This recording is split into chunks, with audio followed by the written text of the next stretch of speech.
I welcome to the 11th meeting of the House of Commons Standing Committee on Agriculture and Agri-Food, pursuant to Standing Order 1082 and the motion adopted by the committee on October 24, 2020. The committee is resuming its study on processing capacity. La réunion d'aujourd'hui se déroule sous forme. Today's meeting is in hybrid form, pursuant to the order adopted by the House, adopted on the 23rd of September 2020. Our deliberations will be available on the House of Commons website. For your information, the webcast will always show the person speaking rather than the committee as a whole. To ensure an orderly meeting, I advise you of the following rules. Members and witnesses may choose to speak in the official language of their choice. At the bottom of your screen, you can choose between floor, English, or French. Before speaking, make sure that I've recognized you, and I remind you that all members and witnesses must address the committee through the chair. Ensure that your microphone is off when you aren't speaking. We're ready to begin, and I would like to first welcome our witnesses to this today's meeting. So from CropLife Canada, we have Ian Affleck, Vice President, Biotechnology. Welcome, Mr. Affleck. And also Mr. Dennis Prowse, Vice President, Government Affairs. Welcome, Mr. Prowse. Thank you. And from the Government of Alberta, we also have Assistant Deputy Minister, Mr. Jamie Curran, Processing, Trade and Intergovernmental Relations, Alberta Agriculture and Forestry. Welcome to our panel, Mr. Curran. Thank you. So we'll get going, and for 7.5 minutes, if CropLife wants to start, you have 7.5 minutes for your opening statement. Go ahead. Excellent. Thank you, Mr. Chair. My name is Dennis Prowse, and I'm Vice President, Government Affairs for CropLife Canada. With me is my colleague Ian Affleck, Vice President, Biotechnology. CropLife Canada represents the Canadian manufacturers, developers, and distributors of pest control and modern plant breeding products. Our organization's primary focus is on providing tools to help farmers be more productive and more sustainable. And we also develop products for use in urban green spaces, public health settings, and transportation corridors. Last week, this committee heard from Mr. Jim Everson, President of the Canola Council of Canada. We felt that he provided some excellent comments and context for the committee, and some of his points are one on which we hope to build and expand today. This study is a timely one, as it speaks to the broader economic challenges we have and the post-COVID-19 future for Canadian agriculture. Specifically, how can Canadian agriculture and agri-food act as a driver for investment, jobs, and growth at a time when Canada will need it more than ever? Fortunately, a roadmap to this future already exists in the form of both the Barton Report and the Agri-Food Economic Strategy Table Report.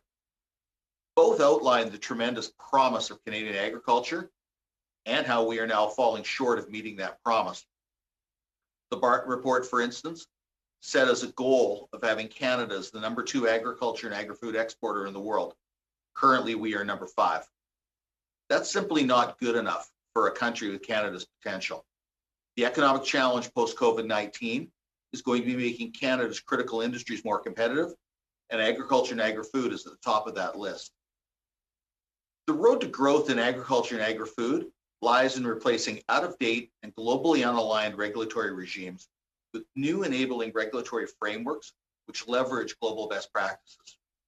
These points are also being stressed by the Canadian Chamber of Commerce, the Canadian Federation of Independent Business, and the Business Council of Canada. For governments, regulatory modernization is relatively easy to implement in that it often doesn't require legislation or even regulatory change. Often, new policy is all that is needed.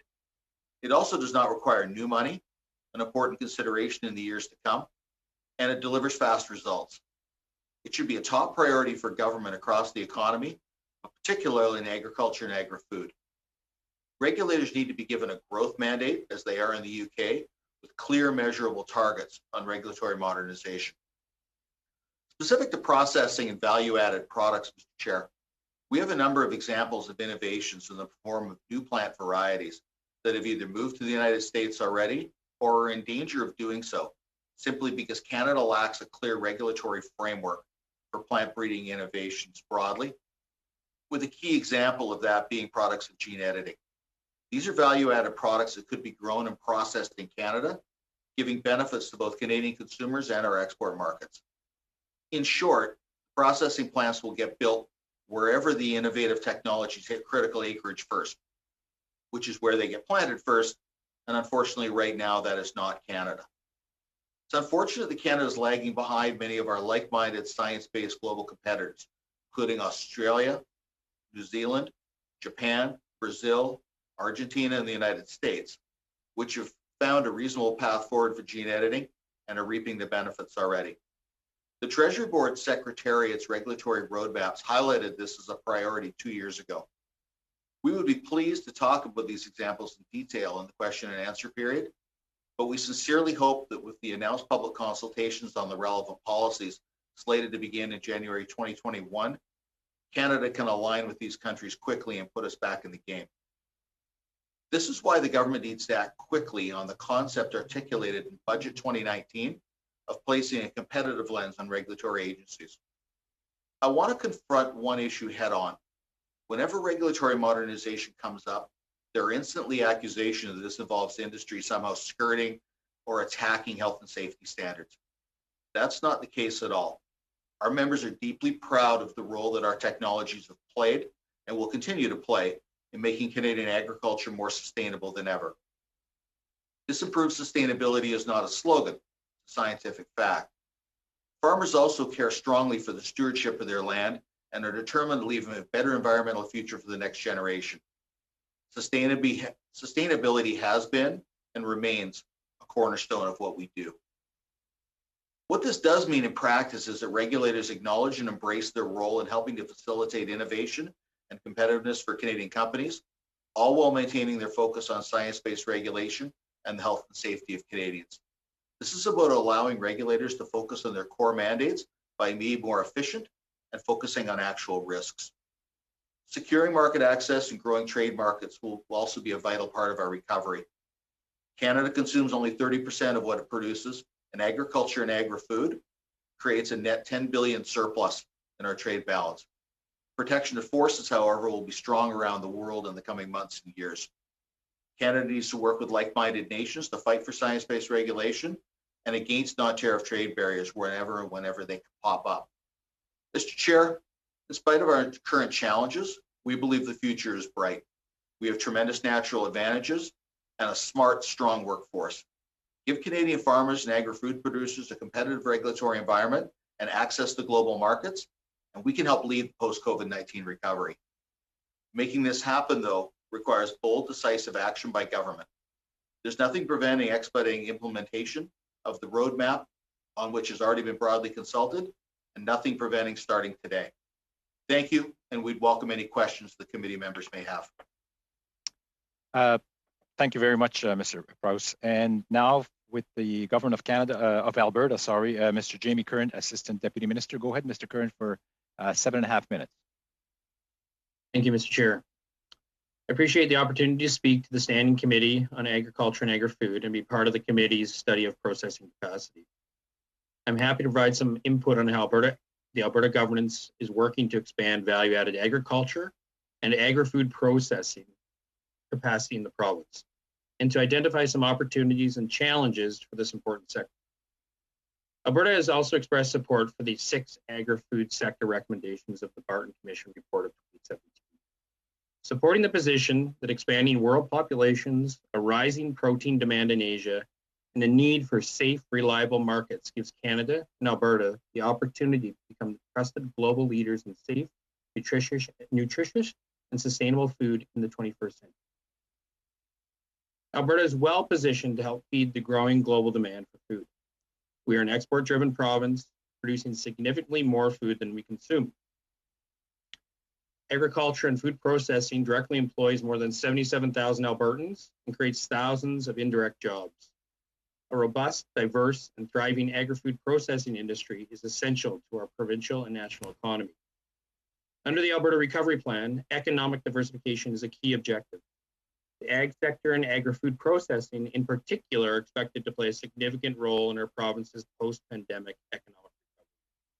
And we're investing in agriculture as a key element of Alberta's recovery. The COVID-19 pandemic has confirmed that the strength of the entire food supply chain is only as good as the strength of each segment of the chain.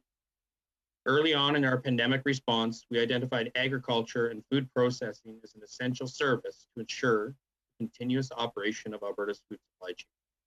We partnered with the Canadian Food Inspection Agency to increase the food inspector capacity, ensuring that our provincial inspectors had the know-how to step in if additional federal inspectors were needed.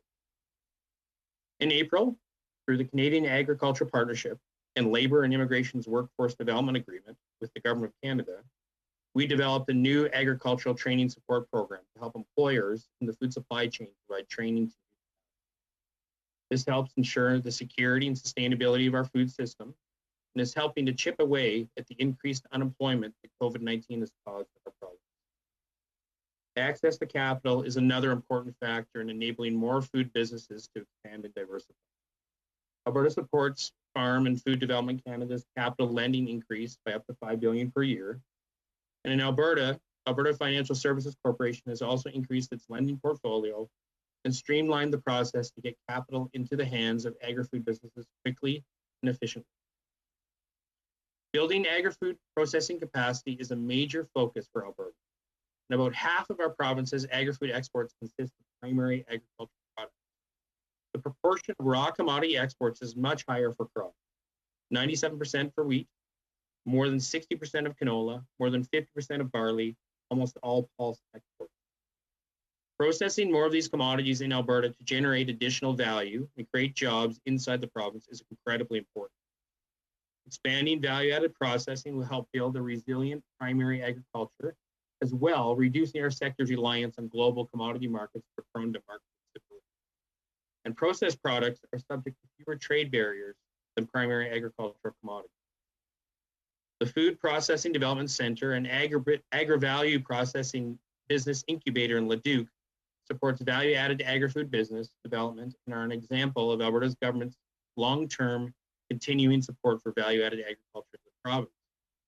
Alberta Ag and Forestry also operates the Bioprocessing Innovation Center, which provides product development and scale-up supports for things like fiber decortication and grain fractionation.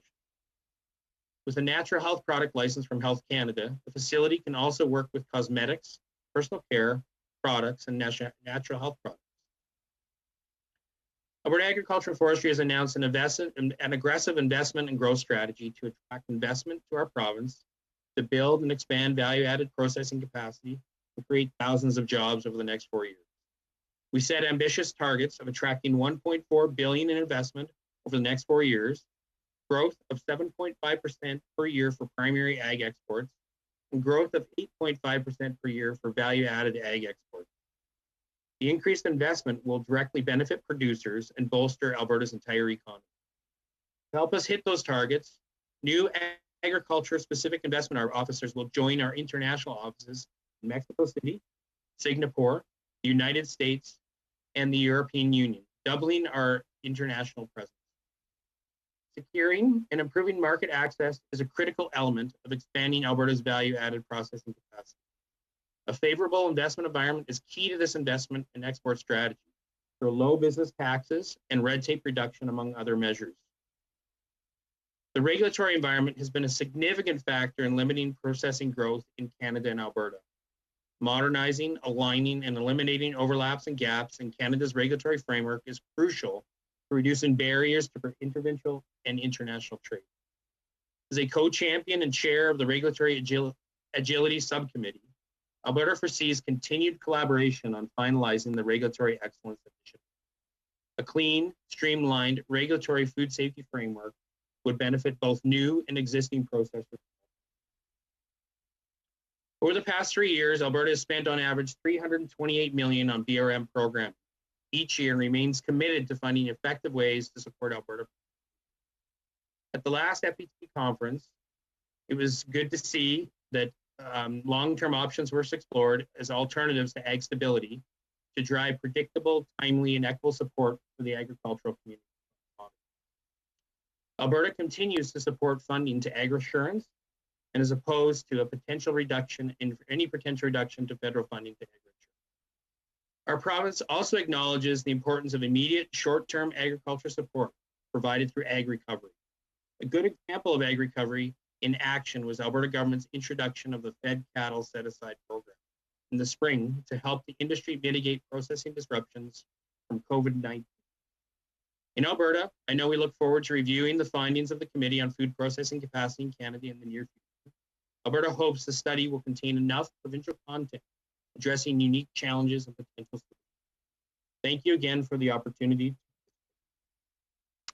Thank you very much, Deputy Minister. And with that, we'll go directly to our question round, and we'll start with Ms. Leanne Rood for 6 minutes. Go ahead, Ms. Rood. Thank you very much, Chair, and thank you to all of the witnesses for appearing here today. Mr. Prowse, I'm glad that you decided to bring up regulatory approvals today. So my line of questioning is going to be along regulatory approvals. So I kind of want to ask you about producers who supply processors and their ability to bring products to new market. You did touch on that.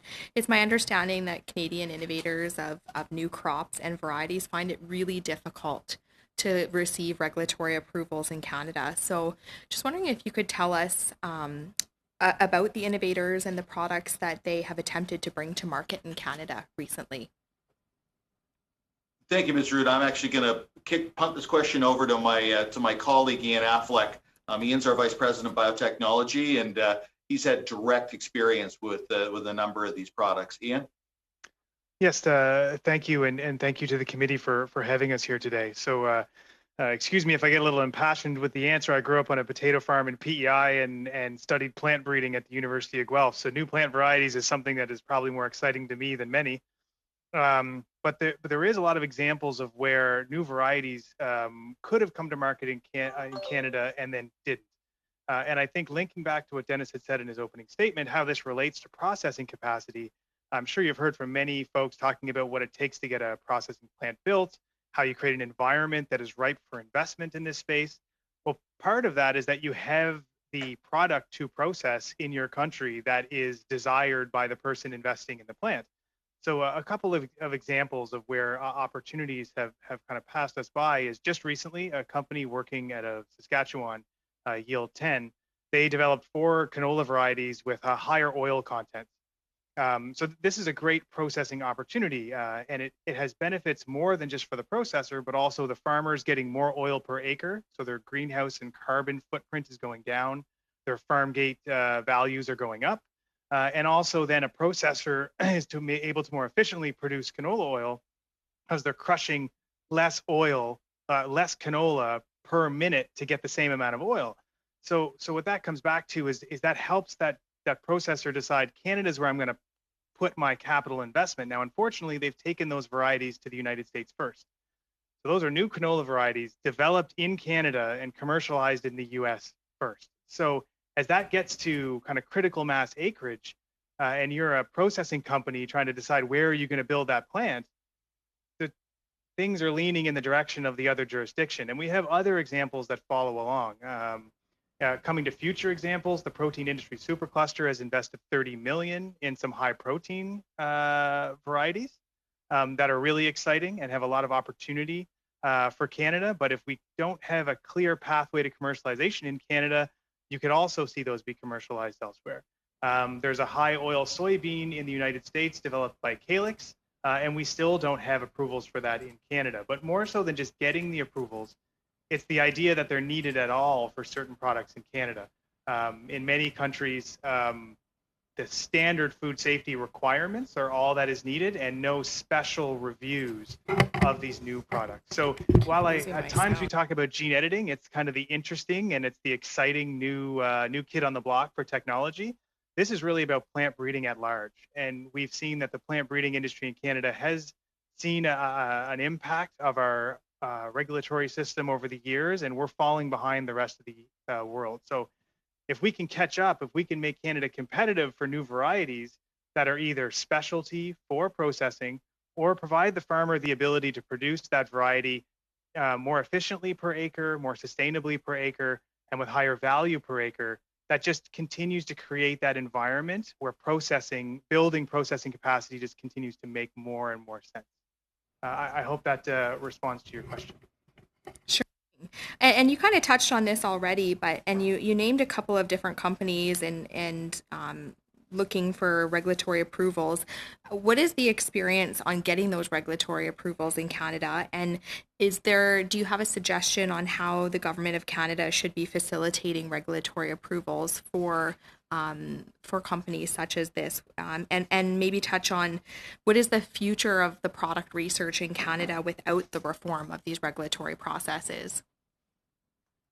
Yes, thank you for that. I think you're hitting on the key point there. What do we do moving forward? So plant breeding is kind of at a crossroads. We've demonstrated through surveys of plant breeders that have been published through the University of Saskatchewan the impact this has had on our ability to bring new varieties to market.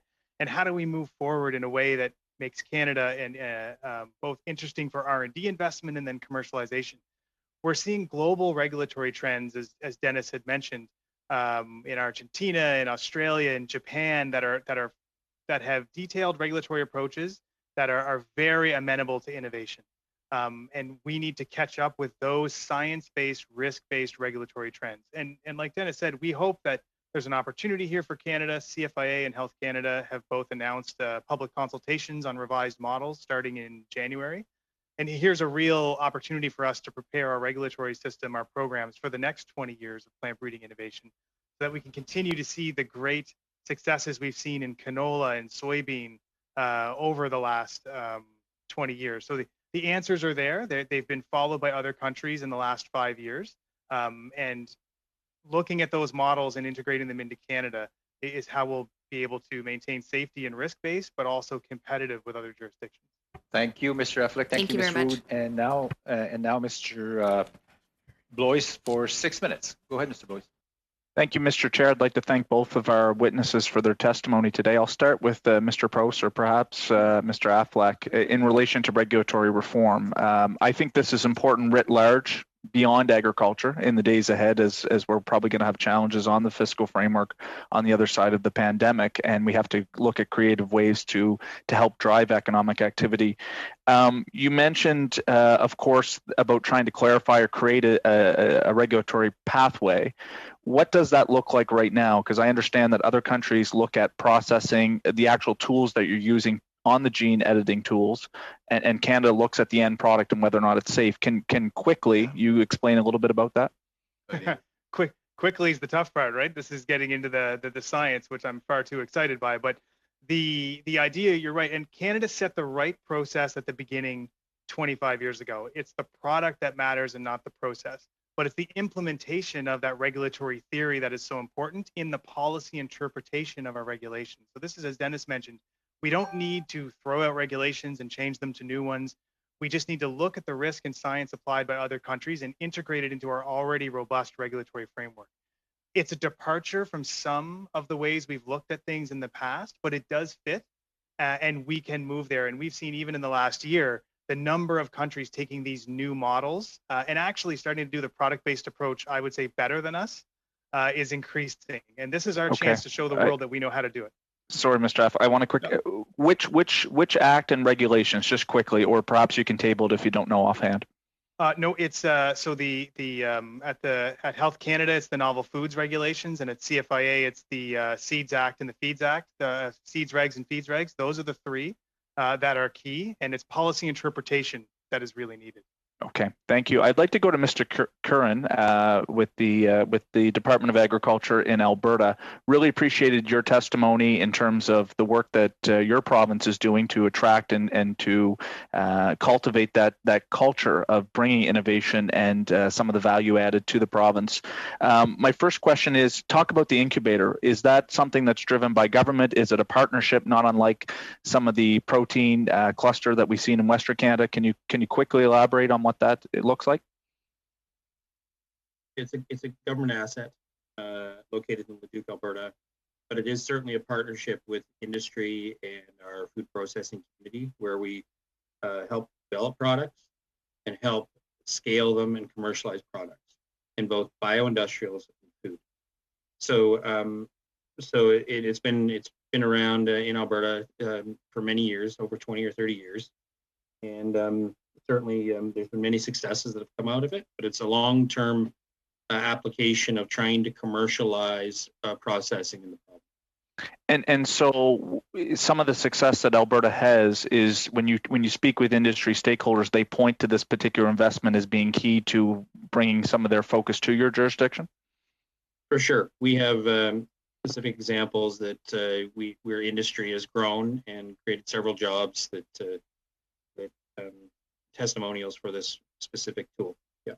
You mentioned some of the individuals that'll be working in your international offices with the Alberta government. Beyond the incubator in Leduc, what are the selling points, or what are these individuals doing to try to attract in Alberta? Beyond that, what are some other policy initiatives that you've done to try to meet that goal of 1.4 billion that you mentioned in your testimony?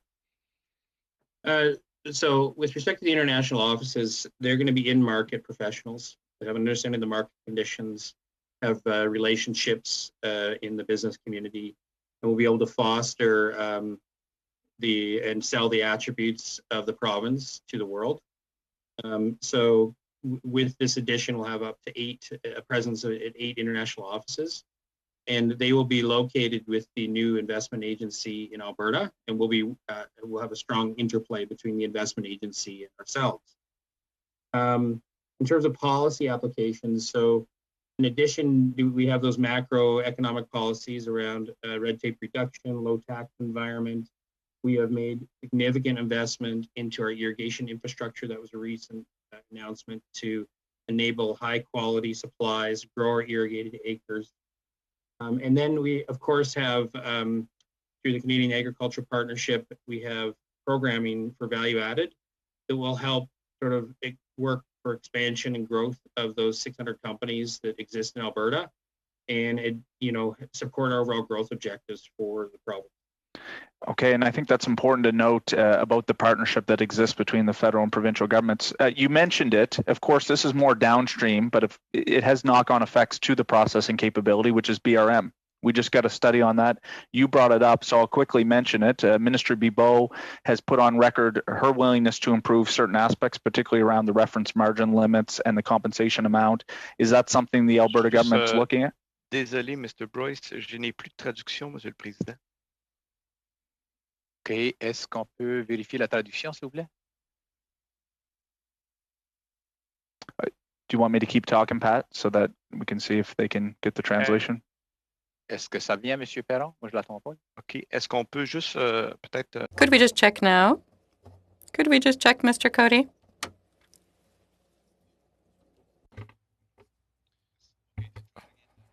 Pat, I'm happy to answer. I have about 45 seconds on my clock. I just want to make sure that's about what you have.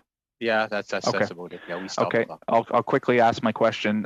We talked about business risk management programs. Minister Bibeau, after the conference between her ministers, had talked about improving around reference margin limits and the compensation amount. You just talked about the importance. Is that something the government's looking at the provincial level to be able to improve these programs? The province is committed to looking at long-term reform, not short-term reform. Okay. Appreciate that.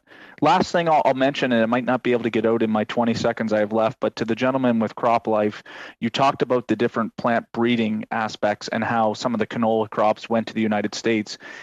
Obviously, yes, there's probably room on regulatory reform. Is that also just due to the bigger consumer market? How much has that been happening in the past just because of the size and scale of the consumer market? And I'll stop, Pat. Thanks. Yeah, thank you. I'll have to stop there, but hold that question. Perhaps you'll have a chance, Mr. Affleck, to answer it with another member. So now, maintenant, Monsieur Perron. With Monsieur Perron, you have 6 minutes. The floor is yours.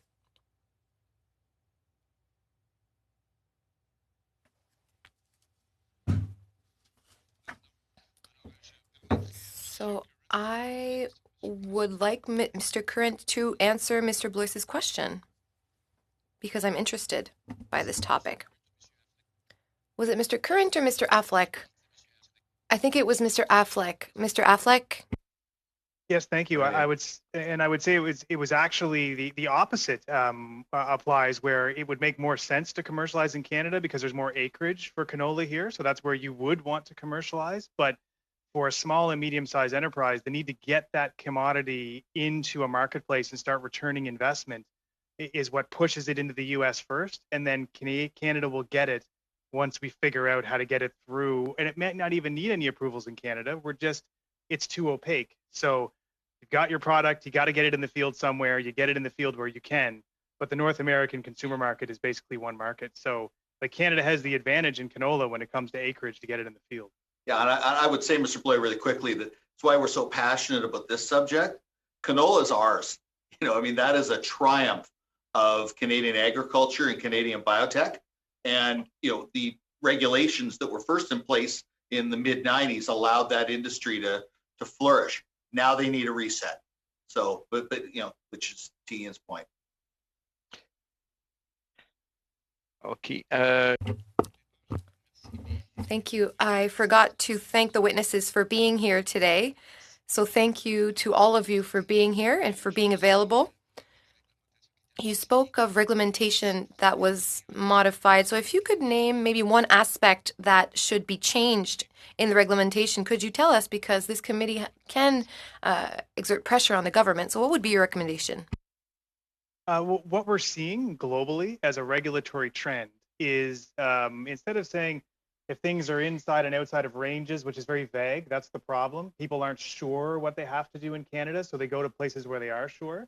The global regulatory trend is, are you working inside of the genome of a plant, or are you bringing things in that are outside of a genome? So the DNA that's already in the plant, or are you bringing in some new DNA? If you're bringing in new DNA, more oversight. If you're not, if you're just like conventional breeding, onward you go. So that's the competitive space we're in. So that specific canola example, they look like conventional breeding. They're not regulated anywhere else in the world, so they move to those jurisdictions. Pardonnez-moi, Monsieur Affleck. Est-ce que... Excuse me, Mr. Affleck.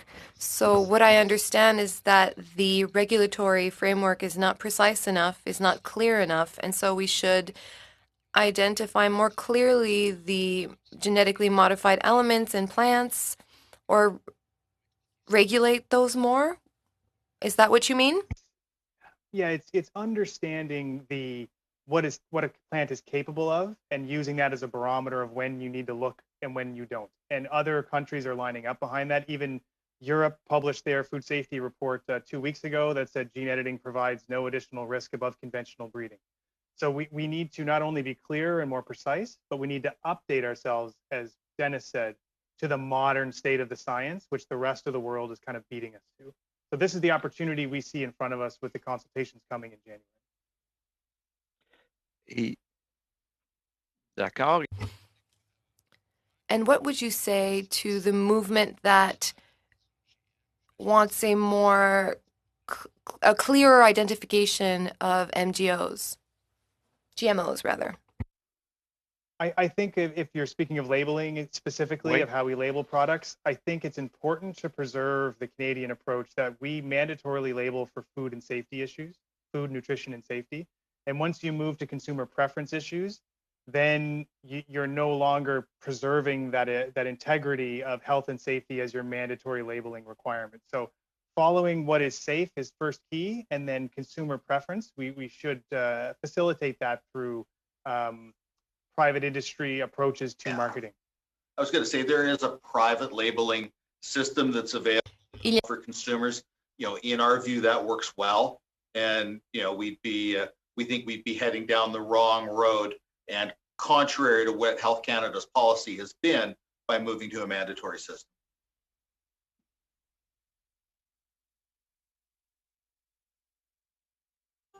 OK. Mais vous pensez pas que, en tout cas, les gens qui veulent... But people who want to know if there are GMOs in the plants should be able to know. Or if the gene editing took place, should the consumer not be able to know? I would also like to have your opinion on consumers' desire to have more ecological production. Is that another production axis that could be complementary to what you're already doing? Absolutely. I think the innovations through plant breeding, whether they're conventional breeding, whether it's gene editing, or whether it's genetic modification, almost all of them provide environmental benefits and sustainability benefits. Even something that doesn't sound like it, like a high oil canola, you need less canola to get the same oil. So your carbon intensity per acre is going down when you have those new products. So if it's 5% higher yielding, once again, you need less land, less inputs to get the same amount of food. So that's where innovation will help lead us to continue to lead us to a more sustainable agricultural system. And the GM canola varieties we've had over the years have allowed us to really invest in no-till agriculture. So you're not turning over the soil and sequestering carbon into that soil. So these innovations will help agriculture sequester more carbon moving forward. So innovation will lead us forward. Thank you, Mr. Affleck. Merci, Monsieur Perron. And now, Mr. McGregor for 7.5 minutes. Go ahead, 6 minutes. Sorry, 6 minutes. Go ahead. Thanks for the extra time, Chair. No, just kidding. Mr. Prowse, good to see you again. You and I have talked many times over the last 2.5 years since I became an agriculture critic, and certainly the topic of regulatory reform has always been a hot topic. I'm glad to see that there's going to be that roundtable and consultations in January, but I'm curious, like, what are some of the responses you are getting from our executive branch of government on why we're still sort of having these conversations, even though you and I started talking about them way back in 2018? Oh, I was going to say this conversation with government actually dates back to late 2014, I believe. Sure, but from my timeline, yeah, it's been the last 2 years. From your time, but Ian is very fresh off some discussions. So Ian, I'll let you take it from there. Yeah, I think from a government standpoint, this has been demonstrated as a priority. It's in the roadmaps, it's in the strategy tables, protein supercluster, we're all there, we have working groups, et cetera. I think the challenge is being as innovative with our regulatory policy as we are with our innovations.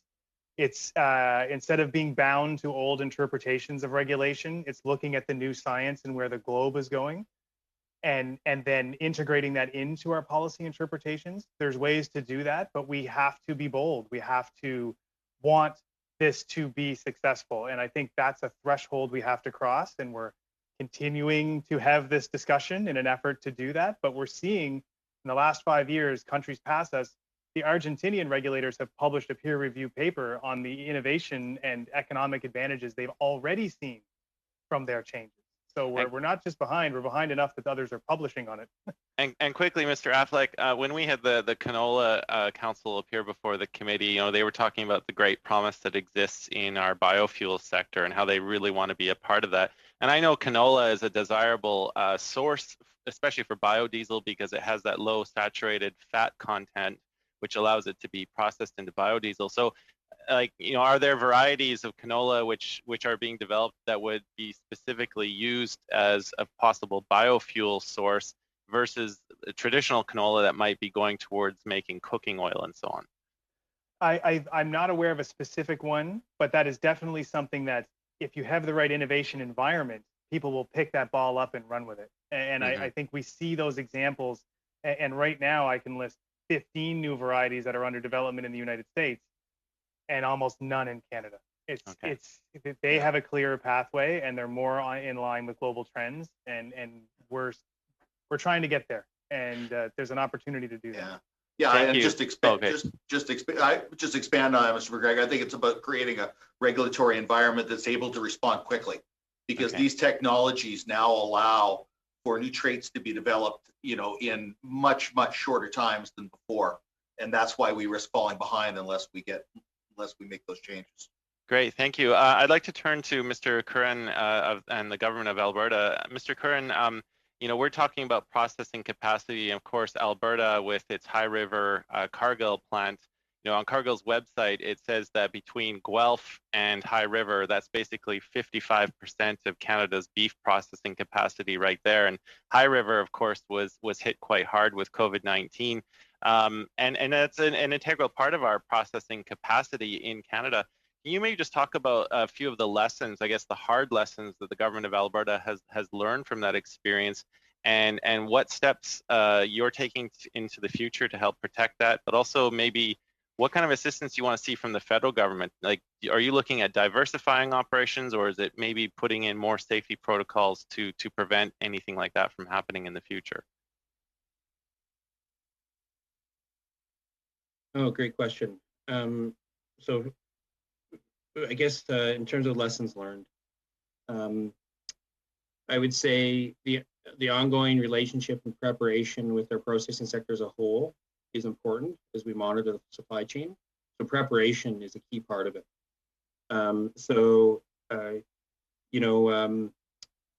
I think as we adapted to the changing conditions of COVID-19, we learned a lot in terms of how we could work together in a collective manner and work very closely with the processing sector. So what we do now is we have regular touch points with our federal counterparts, our processing sector, bi-weekly calls now, and to touch base in terms of how we continue to maintain continuity and to support the needs of the processing sector and to keep the industry whole.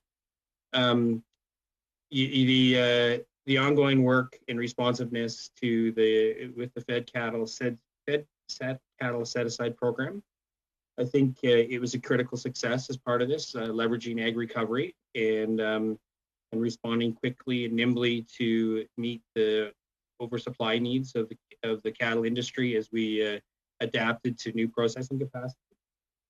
So I think the critical learnings for me was that preparation, the partnership, our ability to leverage the current programming such as Agri-Recovery to respond to the pandemic issue.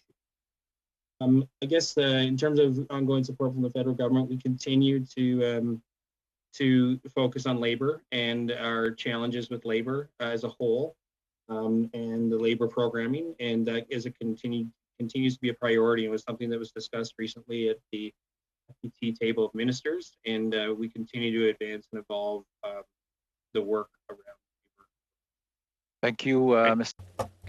McGregor, and we'll go to our 5-minute round, and Mr. Warren Steinley and Mr. Epp, just for the members' information, I will not, you want to split your time, that's fine, but I won't intervene, so you have to keep tab on how much time you have.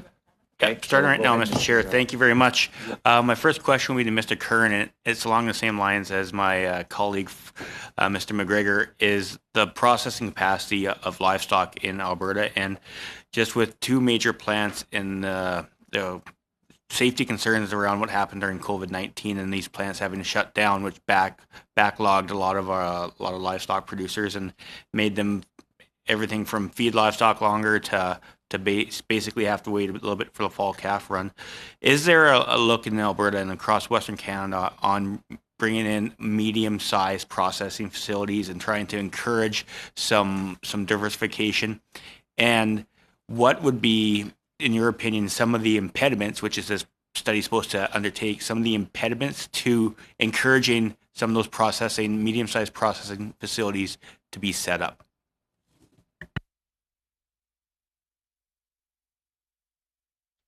So impediments. So maybe I'll just quickly talk about opportunities.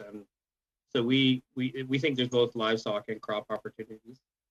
The market conditions will drive that.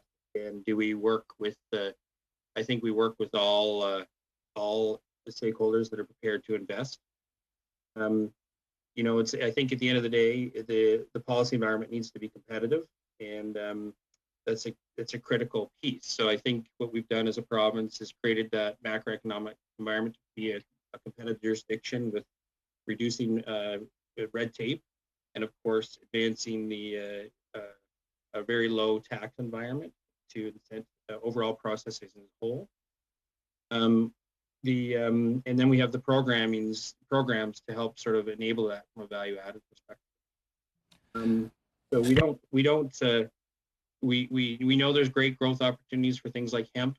I would say impediments such as varietal development. We know that's an impediment to driving some varieties for hemp in other sectors. So specifically with respect to cattle processing, I think it comes down to market demand, logistics, cost of capital and infrastructure, all those things that help create a competitive environment for our processing. So both witnesses talked about the competitive regulatory and what we need to ensure that we can have our agriculture producers stay competitive. What would be the two biggest issues facing agriculture producers now in Alberta and Western Canada, Mr. Kern, and why we are not as competitive as producers in other countries and around the world?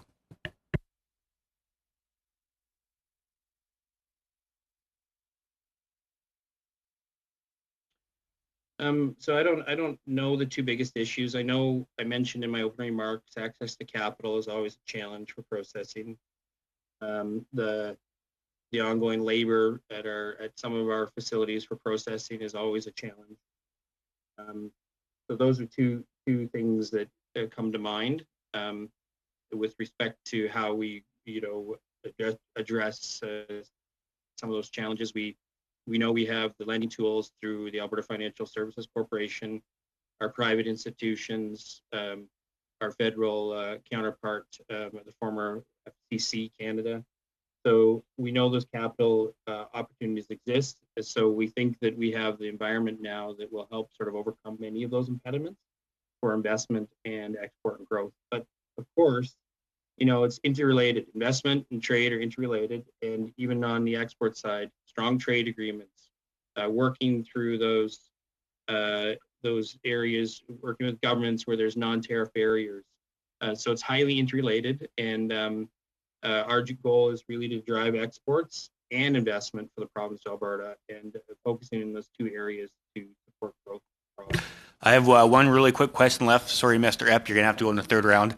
But are there some non-tariff internal trade barriers that you'd see as imperative in one or two quick sentences that we could help and make sure that there is easier cross-provincial ability to have markets where if there's some internal, non-tariff internal trade barriers that we could tear down?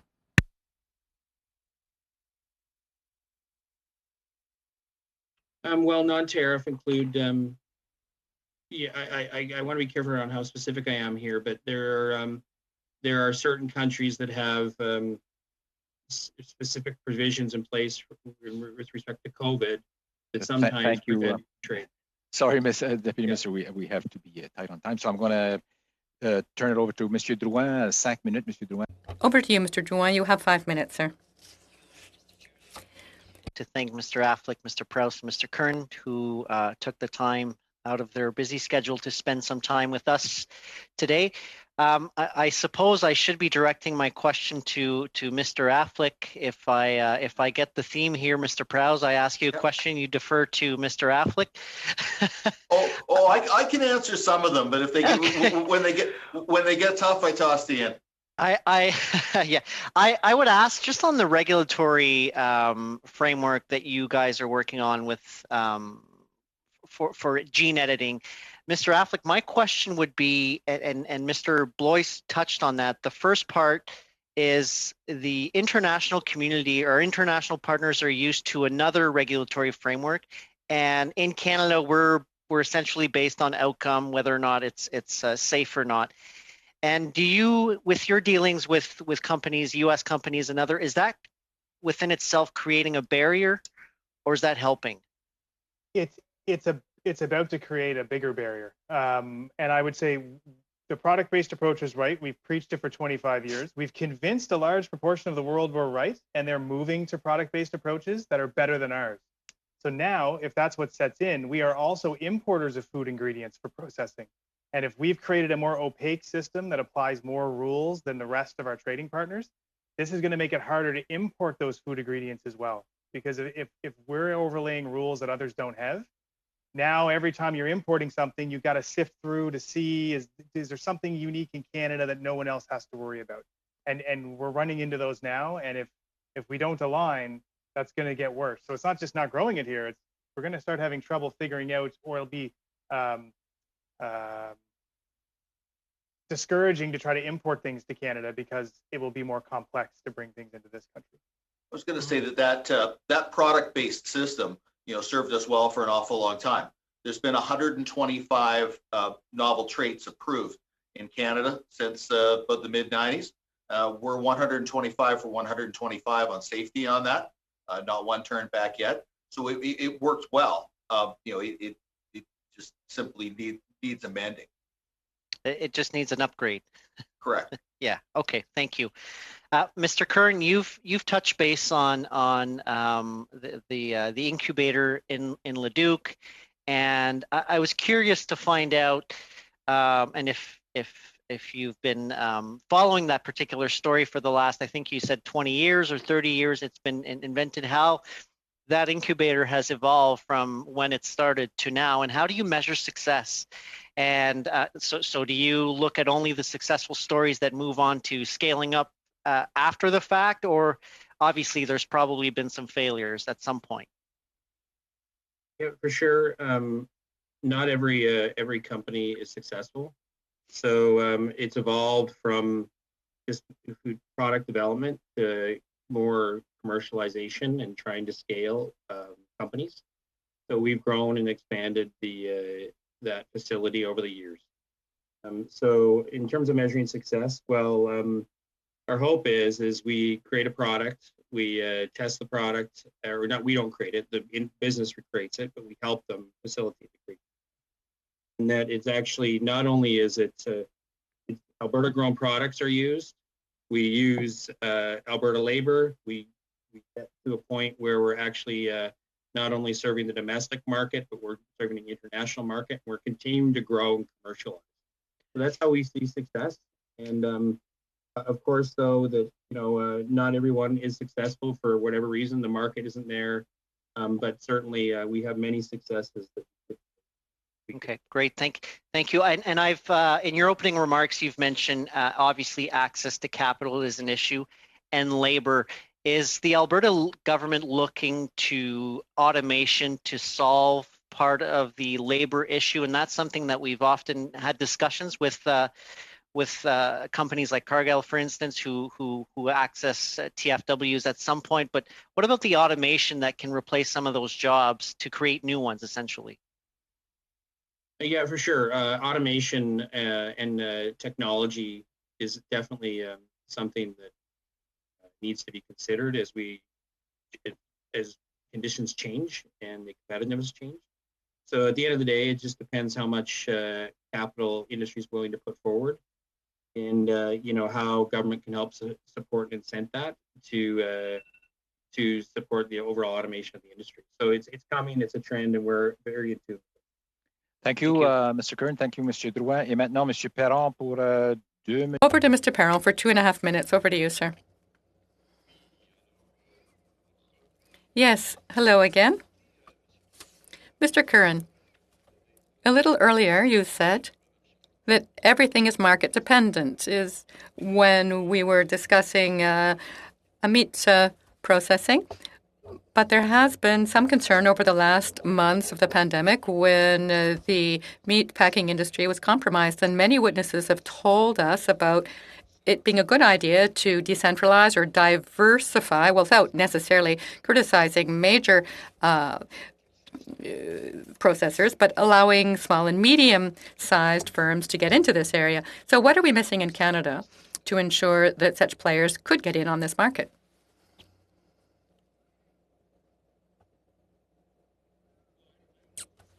Certainly know that not only do we have 2 large players, but in Alberta, there are facilities, several meat facilities throughout the province in every major community. So we have meat inspection throughout the province. Do we want it to grow? Of course. We have examples of not only do we have JBS and Cargill, but we have Harmony Beef, which has been open for I think 5 or 6 years now. So certainly the conditions. Est-ce que vous croyez que... Do you feel that interprovincial rules, trade rules, could be improved? And if so, what should we change? So for sure, at an interprovincial level, our goal is to continue to create opportunities there. There's domestic equivalency work we're working through under the Safe Food for Canadians Act. Alberta is sort of trying to advance that to demonstrate our domestic equivalency so we can trade. So as long as I think we have the standards and meet the food safety provisions, I think that there creates an opportunity for strong intergovernment or interprovincial trade. Parlant des normes, est-ce que la Speaking of standards, does FPT cooperation suffice? Do you think things are moving along nicely there, or do you have any changes you would like to see at that level for risk management programs, for example, that have been mentioned earlier? Unfortunately, I'd like to hear the answer to that, but we must move on to the next question. Minutes, go ahead. Thank you, Mr. Chair. Mr. Curran, in the motion that's guiding the study that we're embarked upon, one of the items in the motion reads as follows: while also supporting the goal of increasing local capacity to protect food security while providing safe food for all Canadians. So I'm just wondering, are there any thoughts you can offer to the committee just in relation to food security and how processing fits in with that? Another good question. I guess I would say we monitor the supply chain very closely around ensuring we have strong food security. There is certainly a trend to local products, and there's a trend that that retailers and others are using locally grown products in the retail community to support those food security needs, whether it's greenhouses, vertical type of greenhouses. So, but I guess back to our opening comments in terms of our strong belief that you have a strong primary sector helps support a processing sector. We're making very strategic investments in irrigation infrastructure to grow irrigated acres, up to 200,000 irrigated acres, and to leverage the current infrastructure using the same water allocation to add 200,000 acres and provide that consistent quality supply of food for the processors to be able to grow and expand. So we think it's interrelated, and we think there's an opportunity there with those strategic investments. Thank you. And Mr. Affleck or Mr. Prowse, if you wanted to add anything, I just have about 40 seconds. Go ahead. I was just gonna say, Mr. McGregor, that when the things that we're talking about, there's a lot of very, very small companies, and I don't want anybody to have the impression here that we're just talking about large multinationals. A lot of the examples Mr. Affleck gave are very, very small startup companies, and that's the exciting part about this technology and about gene editing. But it's why we need that regulatory capacity to change so that we can have homegrown crops and so that we can have local processing and we can enhance that food security. Great.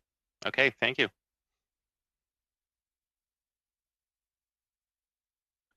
Mr. Chair, I think you're still on. Sorry, I always do it at least once every thank you, and this is unfortunately all the time we have for this round, but I would certainly like to thank from CropLife Canada, Mr. Ian Affleck and Mr. Dennis Prowse, and also from the Government of Canada, the Assistant Deputy Minister, Mr. Jamie Curran.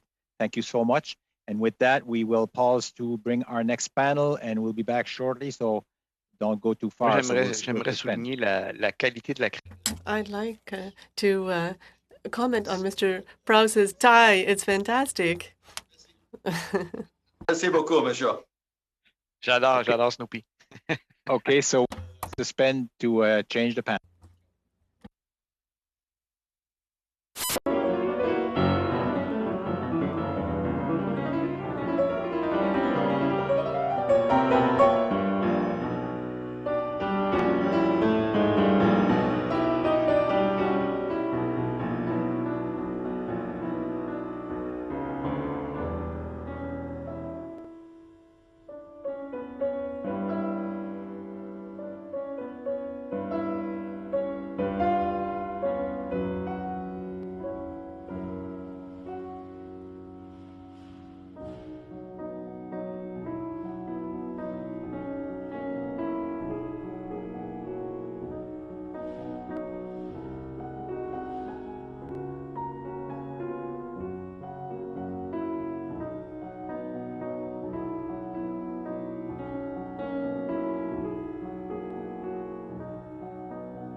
Welcome back.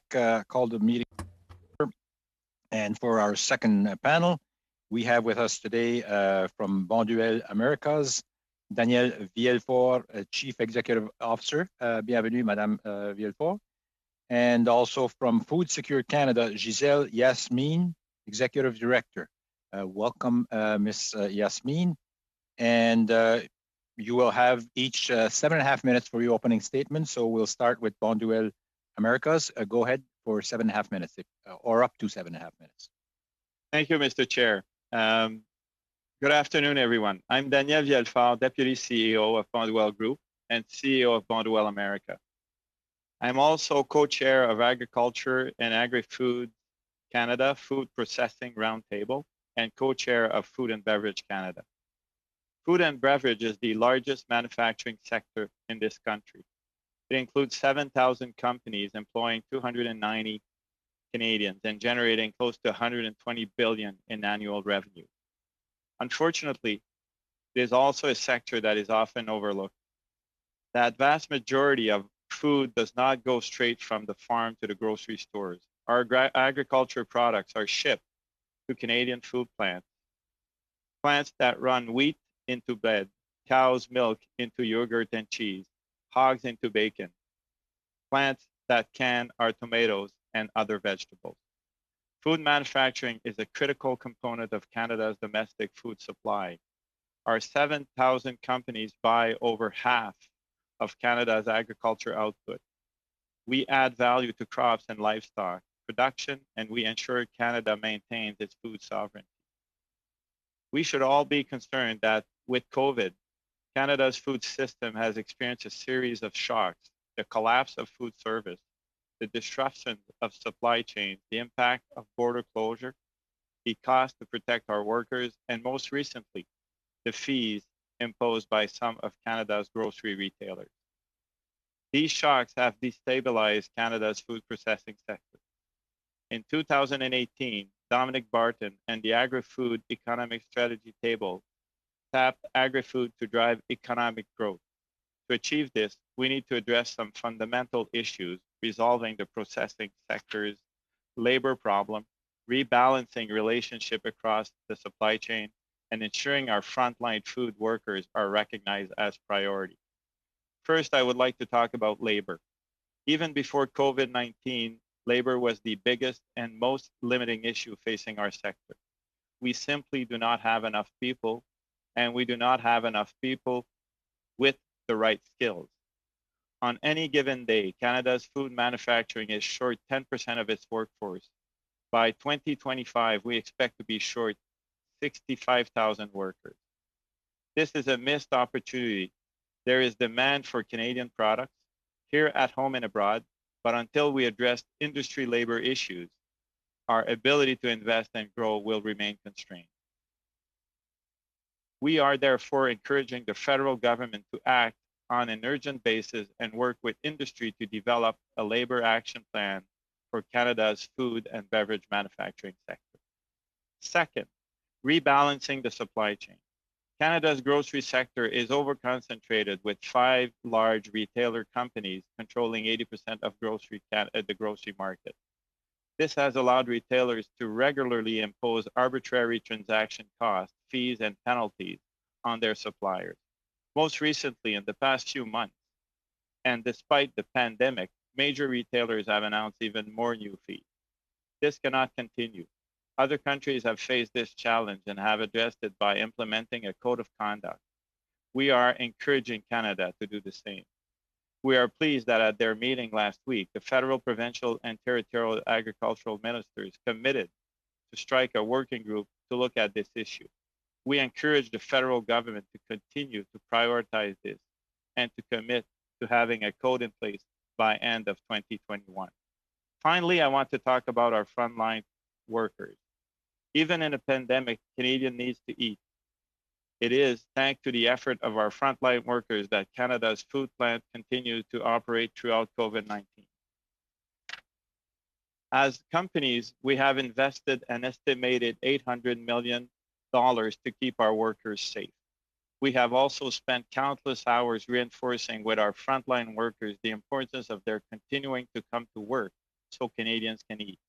It is critical that governments also reinforce for our frontline food workers the critical nature of their work and the importance of their contribution. As we move forward, and particularly, we ask that the federal government consider the importance of frontline food workers in any rapid testing and vaccination program. Despite the measures we have put in place to mitigate risk, food plants remain congregate settings, and it is on all of us to do that we can to ensure our frontline workers remain healthy and know we value their efforts. Mr. Chair, these hearings have been organized to look at processing capacity in Canada. Let me be clear, there will always be food, but if we do not address the issues I have outlined, we will be importing more of our food from other countries and manufacturing less of it here. I thank you for the opportunity to present to you today and look forward to your questions. Merci. Thank you, Mr. Vielfort. And now from Food Secure Canada, Ms. Giselle Yasmin, go ahead for 7.5 minutes. Thank you. I believe you're on mute. Yeah. Okay, good. Thank you very much, Mr. Chairman, the members of the committee, the invitation to appear. I'm meeting you from Musqueam Territory, also known as Richmond, BC, Greater Vancouver. I'm representing Food Secure Canada, a national alliance of organizations and individuals committed to achieving zero hunger, healthy, safe food, and a sustainable food system for all. We're happy to provide you with evidence to support your study to identify policies and measures that the government of Canada can take to ensure stability and renewal of the value chain in the ag sector. This presentation is further the brief we submitted to you in July based on our study published in May entitled Growing Resilience and Inequity, a food policy plan in the context of COVID-19. Can you, sorry to interrupt, there's an echo and there's a bit of a background noise. Can we check that, the sound people?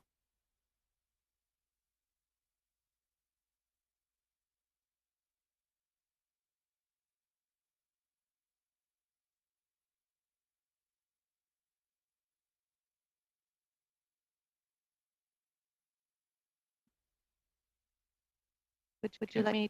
Can you unplug your headset and plug it back in? I've been having some problems with this one. How's that? Give it a try. Go ahead. that better? Okay. I would like to situate my remarks in the context of the food movement, which is a social movement been active on the ground in this country for decades and has had an impact on the supply chain. As No, well it's sorry about that, Ms. Yasmin. It has a kind of an echo and scratchy noise in the background. So I don't know if the sound people can work with you there on that.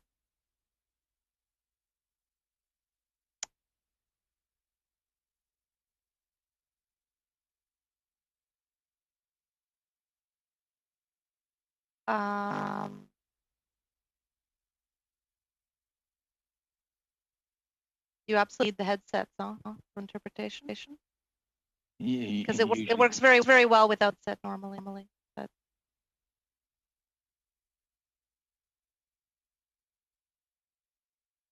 can you turn your volume down slightly and see if that would help?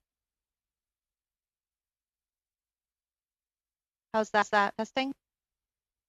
I think it's still echoing for some reason. It's feeding back. There's Yeah. some echo. When Yeah. I tested this headset yesterday, it didn't work well, which is Okay. the one that was sent in. Yeah. I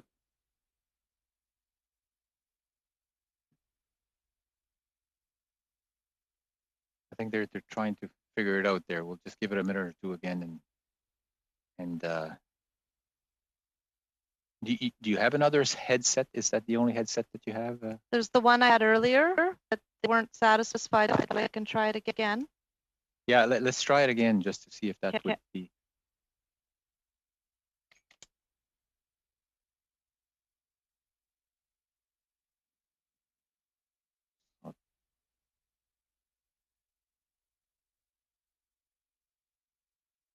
How's this? You want to just speak a few words there, just see how it. Impact on the supply chain, as well as positive impacts on human and animal health, as well as the environment. Well, I'm not hearing the echo. I don't know how the translators are doing with that. We good? Just waiting to see if it's a thumbs up or a thumbs down. We're good? Okay, give it a try. Let's give it a try. Thanks. Great. I'll just start at the beginning of the paragraph, if that's okay. I would like to situate my remarks in the context of the food movement, which is a social movement that has been active on the ground in this country for decades and has had an impact on the supply chain, as well as positive impacts on human and animal health, as well as the environment, particularly soil and waterways. Given the commitments of the Government of Canada to the UN Sustainable Development Goals, aligned with the Food Policy for Canada, announced by Minister Bibeau in June 2019, as well as the commitments in the recent throne speech, it is imperative to include citizen perspectives such as ours in your work. Les activités locales du mouvement alimentaire canadien sont l'une des nouvelles. Local activities of the Canadian food movement are one of the best things that this country has accomplished over the last decades. This includes horticulture production, the food processing and distribution activities, including innovative activities in the retail sector, hospitality, and waste management throughout the country. Food Secure Canada is proud to support this social movement, including the Coalition for Healthy School Food. This work is important to take into account in this committee's study, as I will outline in the following minutes. Opportunities and solutions to increasing processing capacity and competitiveness in regions across the country to meet export objectives, and also supporting the goal of increasing local capacity to protect food security while providing safe food for all Canadians. The purpose of the study also includes identifying barriers to increase processing capacity in Canada, such as grocery concentration in the marketplace. Let me speak to these issues one by one. Increasing processing capacity at local and regional levels is urgently and desperately needed, as evidenced by COVID-19, and can build on what's already happening on the ground. Besides the explosion in demand for local food, we witnessed bottlenecks in the supply chain and unprecedented food loss and waste as a result. This was partly due to the lack of smaller scale infrastructure and related diseconomies of scale due to the concentration of facilities controlled by a handful of transnational corporations. Canada needs infrastructure to serve small and medium enterprises, such as cold chains, small local abattoirs, food hubs, and processing storage facilities. The policy priority should be to buttress the development of healthy, just, and sustainable food systems in Canada with a full cost accounting of the health, environmental, and broader economic impacts in terms of supporting decent and sustainable livelihoods and community-based and controlled development.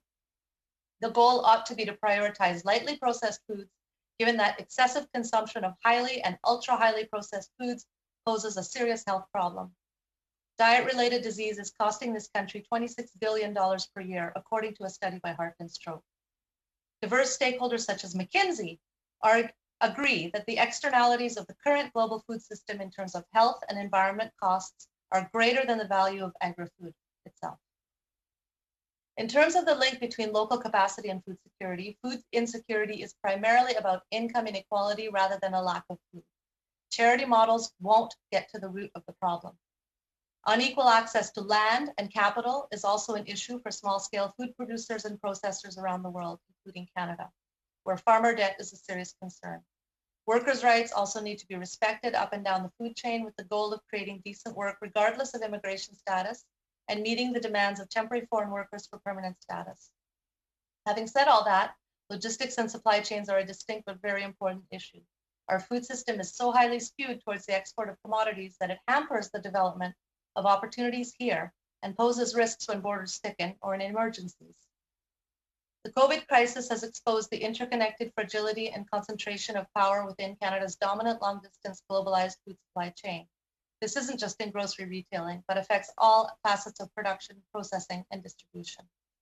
Weaknesses include an over-reliance on import and export systems, especially for fruit and vegetables, the concentration of ownership by a handful of transnational corporations in the food sector, and the need for greater investment in local food infrastructure overall. COVID-19 recovery is an opportunity to build back better in the interests of greater resilience and equity, as well as environmental sustainability. I would like to provide an example of public sector procurement on how well-designed programs can help kickstart the transition we need. Canada is the only G7 country without a national school food program, and the Government of Canada committed in Budget 2019 to consult with the provinces, territories, and other stakeholders who already invest to develop such a program. There are also compelling examples from Indigenous communities, such as self-governing Yukon First Nations. If well conceived, such a program could not only positively affect child nutrition, for which UNICEF has pointed out that Canada is grossly underperforming, and reduce hunger, where again, a wealthy country like ours bears the shame of having 1 out of 6 children living in food insecurity. But a national school food program could also have positive economic and environmental impacts if procurement prioritizes local small and medium enterprises that produce and process healthy, sustainably produced food, as well as interest youth in related occupations. Therefore, we should emphasize social as well as technological innovation, support small-scale processing by SMEs, and support local food economies. There are opportunities for women who have been particularly hard hit by the pandemic, as well as economic potential in solidarity with communities that have been traditionally marginalized by the food system, including Indigenous peoples and people of color, especially Black communities. This is already happening on the ground and can be accelerated and deepened with the right supports. Finissons alors avec les aspects. Let's now finish with the economic aspects of local food. A study published in 2015 by the McDonald's Foundation showed that replacing only 10% of the 10 most commonly imported fruits and vegetables in Ontario by local produce would translate into a $250 million increase of the provincial GDP and create 3,400 new jobs. Since you are using a different headset, when you switch languages, you need to go to the bottom of the screen and select the right channel. Right, okay, thank you. I'm almost done. And if you want... No, I will finish in French, but it won't take long. Well, there's no interpretation if you finish in French without changing your language. So just to sum up, and also the interpreters have my notes, which you're welcome to have as well. A study by McConnell showed that just increasing local production of fruits and vegetables by 10% would have very positive economic impacts on jobs, on gross product in Ontario, etc. So there's a real opportunity to invest. I'll leave it at that. Thank you very much. Thank you, Un petit point d'ordre, Monsieur le Président. Oui, mais... Point of order, Mr. Chair. I just want to be sure that Madame Yasmin fully understands that she can speak French if she wishes to, but if you wish to speak French, you simply need to select French as an interpretation language, and if you're speaking English, you need to select English at the bottom of your screen. And if you fail to do so, we won't be able to hear interpretation, so please use the language of your choosing. Do not hesitate. Thank you, Monsieur Perron, and thank you, Mrs. Yasmin. If there are any technical issues, please let us know. Our round. So Mr. Epp for 6 minutes. Go ahead, Mr. Epp. Thank you, Mr. Chair, and thank you to both of you for your testimony. I'd like to direct some initial questions to Mr. Villafleur. It's good to see you again, sir. I did appreciate your reference to tomatoes in your opening comment. So let's begin. We've certainly heard many witnesses provide testimony documenting the practices that the retailers have imposed upon their suppliers, such as Bonduelle, with fines, fees, other unscrupulous practices. Can you make a comment of how, when you have that impacting your relationship with your customers, how does that impact your suppliers, the farmers, the vendors that have you as a customer? It obviously complicates the negotiation with the unions of growers we have to negotiate with, whether it's Quebec, Ontario, or Alberta, because every cost increases that we're experimenting are pushed back. On top of that, incremental fees are brought into our balance sheet. So clearly makes it more difficult to value the whole chain and pay the growers what they're entitled to have. And it's a battle that we have because we're in the middle of it. Clearly, some of the opportunities that growers have is to grow something else than the crops that we need to manufacture, and they can sell those on the different markets, and we have to be competitive and pay them something that will allow them to grow our vegetables versus other crops and other things. And it just makes the life impossible at one point. And we're stuck in, and there's a limit to where we can reduce our margins, our operational margins. Thank you. One of the goals of this study is for us to examine how we can attract additional foreign direct investment. Bonduelle is a bit of an anomaly, a private French company that's actually come into Canada and into the U.S. and bought companies. You've got companies in Quebec and Ontario, Alberta, U.S., Wisconsin, New York, and the Americas. Can you comment, because you're operating in these different jurisdictions, as far as where you're finding favorable policies that encourage you to further invest? What kind of incentives toward processing capacity are you seeing? What advice would you have for our government? I think right now one of the burden that we're facing is labor, and I've mentioned it, and to bring in capital expenditure to even increase our productions and capacities in Canada. And I'll use Bonduelle as an example because we do export about half of what we produce in frozen vegetables to the U.S., even if we have plants in the U.S.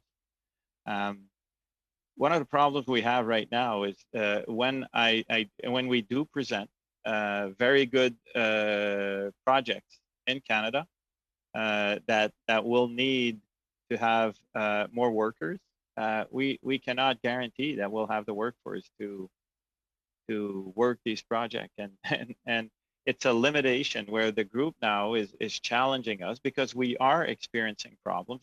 Just this summer, 105 of our Canadian workers, our office workers, had to go and work in the plants to subsidize for workforce that we were short of.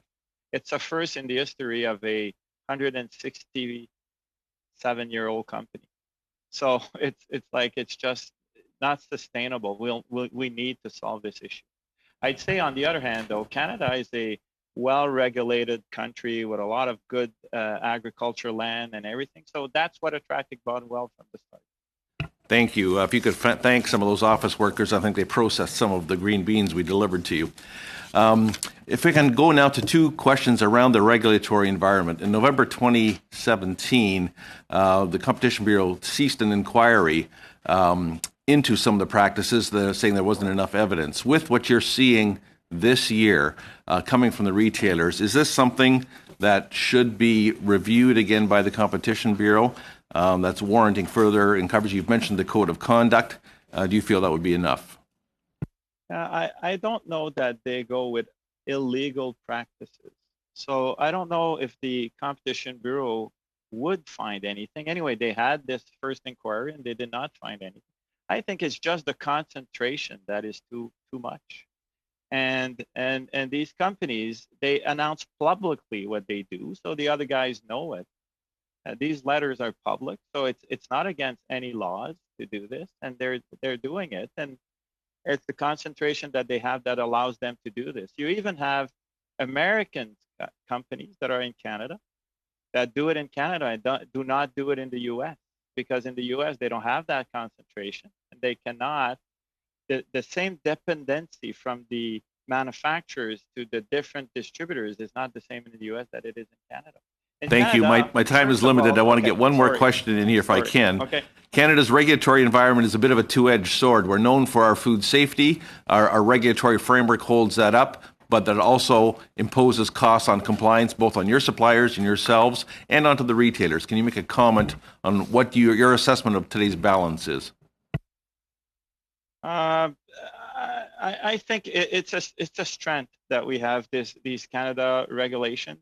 As long as they're well applied and they protect the safe food that we have, and I think it helps us internationally. Thank you, Mr. Bielfo. Unfortunately, we're out of time. Thank you, Mr. Rep. And now, Mr. Lewis, Tim Lewis, for 6 minutes. Go ahead, Mr. Lewis. Thank you, Mr. Chair, and thank you to our panelists for being here today. I wanted to focus on how processing fits into food security and our supply chain, especially the issues in the north dealing with Inuit, First Nation, and Métis. And so I guess, you know what, since we're testifying and appearing from all over the country, it's only fitting that I say I'm appearing on the traditional land of the Anishinaabe, the Haudenosaunee, and the neutral people. So I want to thank everyone for being here. And I would focus my questions then on Ms. Yasmin. You mentioned, and I read your report, and it's very, very, very well done, and very, and appreciate your testimony today, talking about food insecurity and supply chains, how we can support Indigenous food sovereignty. And you have hopefully some ideas how we can help, especially up north, where they can have their own food systems and advanced policies, building that local food system there. You mentioned how important local is for environmental reasons, for health reasons, for a number of reasons. What kind of strategic investments can we make to ensure that we have cooperation from all levels of government, provincial, territorial, federal organizations to help ensure food security for Indigenous, especially in remote and rural areas? Thank you very much, Mr. Louis. That's a great question. I thank you for your interest also in Indigenous food sovereignty. I think the primary point is that it's about people defining their own food systems, and Indigenous peoples, no matter where they were in the Americas, traditionally, had control over their food systems, and the Indigenous food sovereignty movement is about reclaiming that control over traditional foods and country foods, and to be able to distribute and to grow, distribute, and harvest food, that traditional foods within their own Indigenous food lands, as some call this. And as a result, we've seen lower costs. We've seen, because of course, the cost issue of imposing a Southern diet, right, particularly in remote and rural regions in northern environments, is unwise. And the health consequences are often not very good. In fact, terrible. So the Indigenous food sovereignty movement is all about, whether it's up north or whether it's in southern latitudes. Most Indigenous First Nations, Métis, or at least First Nations and Métis people are in southern latitudes, actually, not in northern latitudes, and many of them are close to big urban areas. So that would be my answer to your question, is the approach. And we have been critical of Nutrition North as a program. I know the intentions are good, but the Nutrition North has sometimes reinforced these more colonial approaches. And so really it's about First Nations, Métis, and Inuit communities reclaiming and having control over their own systems. And there's also innovations happening. There are low input greenhouses being developed all over northern remote regions, etc. Well, you've answered my next two questions practically, but I'd love to hear you expand on it. One, if there's any kind of technological ways we can use to improve things, and two, well, no, just maybe if you can expand on the technology, or actually the second question was, what programs do we have that exist now, and because we're looking to improve things, how can we improve something, let's say a Food North system? But you've already answered, but if you can expand on it, that would help. Yeah, no, I think Nutrition North does need to be looked at one more time in terms of meeting outcomes, as I mentioned in my remarks, broadly defined. We can't think about food as just filling bellies, eating whatever. We have to think about nutrition. We have to think about chronic health conditions. We have to think about cultural survival and biodiversity and those questions, all of which are very important overall and are particularly important to First Nations, Métis, and Inuit communities. So I would encourage you to look at that program or to work with your colleagues to look at that program, but most importantly, to have First Nations, Métis, and Inuit peoples at the table for these discussions, because there's nothing worse than having policy made for you by people who don't actually understand your situation and who are not members of those communities. So what I would like to encourage you to do, and we would be certainly interested in cooperating. We have many in our network who might be interested in appearing before your committees. I myself am not First Nations, Métis, or Inuit, but we all want to be allies. But at the end of the day, those communities have to have control and speak for themselves. And furthermore, with COVID-19, they've been under lockdown in many cases. So things have been very, very challenging in those, particularly the isolated communities. Technology, again, it's the same thing. What is appropriate technology? Who controls it? What is the full, cost benefit analysis? There are some interesting things that are happening. We've published recently on our website some reports of activities that are happening in all communities all over the country. And there is a new report on Inuit food sovereignty, which we had not been aware of before. So that's a growing movement. Okay, well, I appreciate it. I would like to concede the rest of my time, but this is fascinating, and thank you for your hard work. Thank you. Thank you, Mr. Lewis. Thank you, Ms. Yasmin. And now, Monsieur Perron pour 6 minutes. Allez-y, Monsieur. Mr. Perron, you have 6 minutes. You have the floor, sir. Thank you. I'd like to thank the witnesses for being here with us today. Ms. Yasmin, one of the main aims of the study that we are now carrying out is analyzing local processing capacity. You have mentioned a number of obstacles to that. If you were to point to principal aims that should be dealt with, specific recommendations for our committee, what would they be? Thank you, Mr. Perron. I hope I've chosen the correct language for the interpreters. Yes, it seems to be working for us. Thank you very much. Thank you for the question. As I said, it's a matter of infrastructure. We've reached the point now where we lack medium and small infrastructure projects, and this is a bottleneck for processing. We had these medium and small-sized plants before, but now we don't. Such a concentration, for example, in meat processors, slaughterhouses. I think you've heard of this.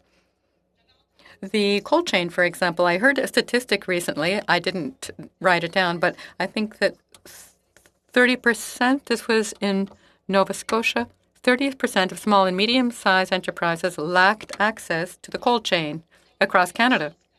I think the study was out of PEI, but it was about all of Canada, I believe. So there are a number of issues like this related to infrastructure. Also access to capital and capital expenditure. So what can the federal government do?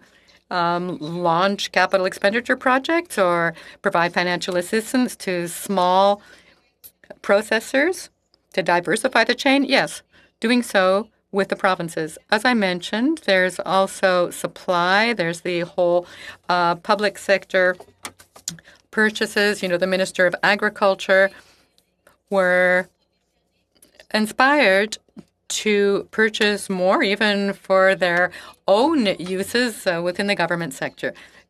Public purchasing as well. I've spoken of healthy food and safe food for schools, for example. There might be a way to tie all these efforts together in support of the sector, with an eye to food safety, of course, and to safety in general, and health in general, and the environment.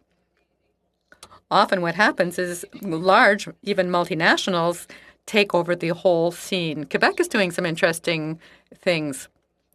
Yes, of course, more federal health transfers would help.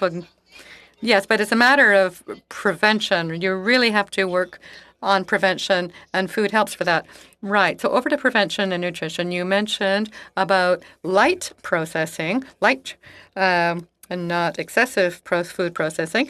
We have been mentioning new plans for gene editing and so on and so forth. So do you think that foods that benefit from gene editing should be identified on the packaging? And could you just tell us a bit more about OGMs? Well, our position on that is to insist on proper testing before new products of this nature are marketed. They should also be well identified for consumers so that consumers know what they're buying. When it comes to food processing, less or more processing, we hope for minimum processing, just what's needed to be able to safely consume food. Often what we see in most of a grocery store has been so processed and filled with all sorts of things that it's hardly even identifiable as original food. And if you eat too much of it, it will have a poor effect on your health. Too much fats, for example. Anyway, we know what we're speaking of. The ideal is to transform things as little as possible, especially fruit and vegetable products. And that's the food guide. So you're underscoring the need to develop local transformation capacity because often additives are added to allow for a longer shelf life. So if you don't want a long shelf life, you need to process near to the point of sale. Well, it depends on what product we're speaking of course. What I've always found fascinating is the processing of so many lentils and other such products. They're sent overseas where they're processed, and then we buy the processed products. So these are healthful products, and we could do more to use them ourselves. So it would be smart to process here locally. We certainly agree to that. You spoke of foreign workers. All right. We've dealt with that, and of producer debt, and of a bias towards exports. We do have a market, though, that wants to export. So how are we going to balance this out? Well, of course, Canada will always export and import as well. That's quite normal. Thank you, Ms. Yasmin. I'm afraid that, unfortunately, we've run out of time. 6 minutes. 6 minutes. Go ahead. Great. Thank you, Mr. Chair. Ms. Yasmin, maybe I'll start with you. I really appreciate you bringing in the theme of food security into our conversation on food processing, and especially your comments about a national food nutrition program. My colleague Don Davies has sponsored Bill C-201 in the House of Commons, which aims to do just that. And, I was looking at a provincial example. Like here in British Columbia, we have the Feed BC program, which links many of our farms and our food processing centers with healthcare operations, with post-secondary operations. But of course, in every small community, you have elementary schools and you have middle schools. So that infrastructure already exists. The demand is potentially there. And of course, many of our food processing facilities are located in small towns. They are smaller operations. Can you just maybe sort of link, I'd like you to expand a little bit more on what a food program for school children could do for the food processing center, or for the food processing industry, sorry. Yeah. Yes, thank you. And I'm also, calling in from British Columbia, and there are hugely exciting things happening here, but also Quebec, other provinces, even PEI. So there's already a lot of work underway provincially, also at municipal level, school boards, to start connecting these dots. What we need is a standard.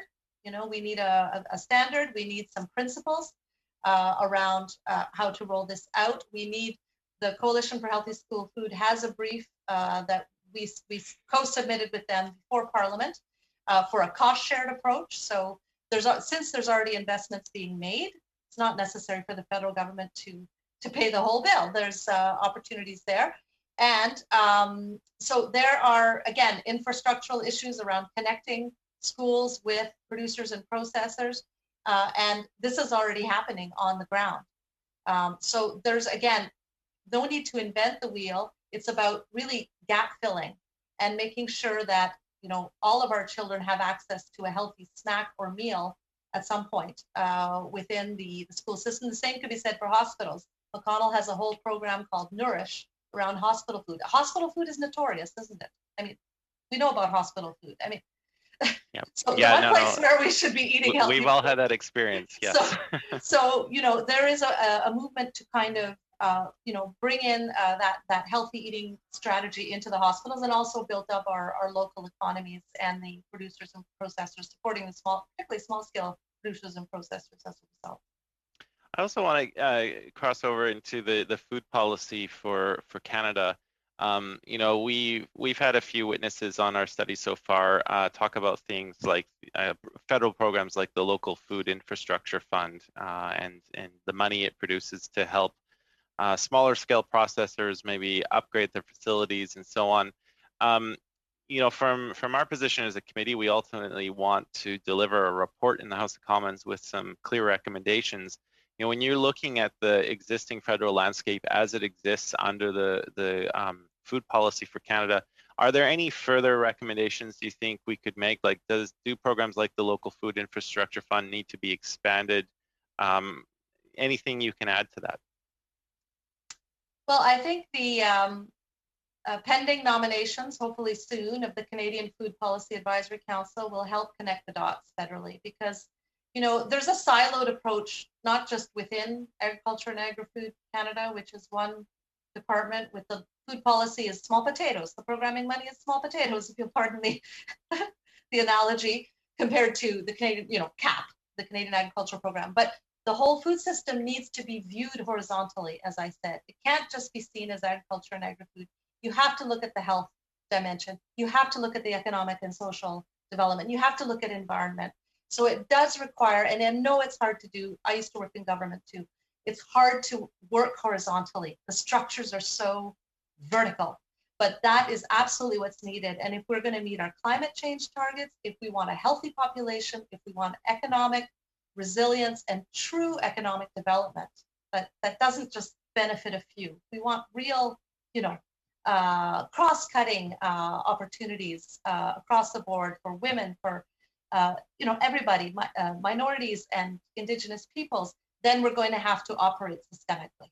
And I think the program envelopes are going to have to adapt. Other countries have tried this. France has its new EGalim law, although things can flop at the programming level. So we have to integrate the policies and the program objectives. And I do have some criticism of the Local Food Infrastructure Fund. I thought the first round of those grants were far too, why is the federal government making $25,000 awards? The cost of administration is higher than the actual award. So, that we have to look at transformational change in our system. And that's where the federal government, with the provinces and the territories, Indigenous leaders, others, has to have a role. So it's everybody working together. It's hard to do, but we have no more choice. All of these international reports have said the same thing. that the time is now. We are not going to make it as a planet or as a species if we don't redo the way we think about food and food systems. Yep, and I think our experiences over the last number of months really underline the need for that particular word, resiliency, and how we build it into our food systems. I think that wraps up my time. I really appreciate you contributing to our report. Thank you. Thank you, Mr. McGregor. You're always on time. Thanks for doing that. And now we'll go to the second round. Monsieur Lehoux pour 5 minutes. Allez-y. 5 minutes, Mr. Lehoux. Go ahead. Thank you, and thank you to the witnesses to be here with us today. First question for Mr. Guilfoyle. You spoke a lot about the lack of human resources. You said that you had a 10% labor force shortage, and I imagine that also includes labor that should be quite specialized. So how can we find a solution? What is the role of the federal government? We need to have training programs. We have to encourage businesses to set up skills development programs. We need programs that are highly adapted to our sector.